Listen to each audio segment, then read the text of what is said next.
കർത്താവിൻ്റെ ഉന്നതമായ നാമത്തിന് സ്വസ്ഥം ചെയ്യുന്ന കർത്താവിൻ്റെ വിശുദ്ധ പൗരോഹിത്യത്തെ മഹത്വപ്പെടുത്തണമേ. കർത്താവ് സഭയിലുള്ള സാന്നിധ്യം പ്രകടമാക്കണം. 39 വർഷം ഞാൻ അർപ്പിച്ച കൃപാനയുടെ യോഗ്യതയാൽ കൃപാസ അൾത്താറെ ജീവനോടെ പ്രത്യക്ഷപ്പെട്ട പരിശുദ്ധമ്മയുടെ മാധ്യസ്ഥത്താൽ മെയ് 10-ാം തീയതിയായി ഇന്ന് അങ്ങയുടെ മക്കൾ സഞ്ചരിക്കുന്ന വഴികളെ ഞാൻ ആശീർവദിക്കുന്നു. കർത്താവെ, ഓരോരോ ഉദ്യോഗത്തിന് വേണ്ടിയും ഓരോരോ ഉദ്യമങ്ങൾക്കായി മനസ്സ് വിഷമിച്ച് പോകുന്നവരുണ്ട്.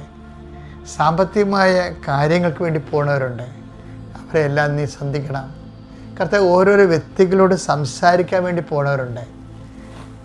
ആ വ്യക്തികൾ ഇവർക്ക് അനുകൂലമായി മാറാൻ വേണ്ടി കർത്താവിൻ്റെ അനുഗ്രഹം ഉണ്ടാകണം. മെയ് 10-ാം തീയതി ഡേറ്റ് പറഞ്ഞിട്ട് പൈസ കൊടുക്കാമെന്ന് പറഞ്ഞ ഡേറ്റുകളുണ്ട്. മനസ്സമ്മതത്തിൻ്റെ ഡേറ്റ് വെച്ചിട്ടുണ്ട് ചില ആൾക്കാർ. ചിലർ വിവാഹത്തിൻ്റെ ഡേറ്റ് വെച്ചിട്ടുണ്ട്. ചിലർ വസ്തു കൈമാറ്റത്തിന് ഡേറ്റ് വെച്ചിട്ടുണ്ട്. വസ്തു വാങ്ങിക്കുന്ന അഡ്വാൻസ് ഡേറ്റ് വെച്ചിട്ടുണ്ട്. ഇങ്ങനെ മെയ് 10 ഒത്തിരിയേറെ കമ്മിറ്റ്മെൻറ്റുകളുള്ളതാണ്. കർത്താവ്, അതെല്ലാം ഇന്ന് പരീക്ഷ റിസൾട്ട് വരുന്ന ദിവസമായിരിക്കാം. ഇന്ന് ഏതെങ്കിലും ഒരു ഓഫർ ലെറ്റർ പ്രതീക്ഷിക്കുന്ന ദിവസമായിരിക്കാം. കർത്താവ്, അങ്ങയുടെ മക്കളെ ഉത്കണ്ഠപ്പെടുത്തുന്ന എല്ലാ ഭാരങ്ങളിൽ നിന്നും, അവന് രോഗകരമായ അവസ്ഥകൾ, വല്ലാത്ത വേദന അനുഭവിച്ചുകൊണ്ട് പോകുന്നവരുണ്ട്. മക്കളില്ലാത്തവരുണ്ട്.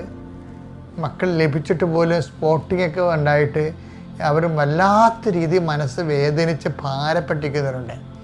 ഓരോരോ കാര്യം ഓർത്ത്, വീട്ടിൽ സംഭവിച്ച ഓരോരോ സങ്കടകരമായ യാഥാർത്ഥ്യങ്ങൾ ഓർത്ത് എന്നാത്തിനായി ഇങ്ങനെ ജീവിച്ചു പോകണമെന്നൊക്കെ ഓർത്തിട്ട് വല്ലാത്ത രീതിയിൽ ആലോചിക്കപ്പെടുന്നവരുണ്ട്.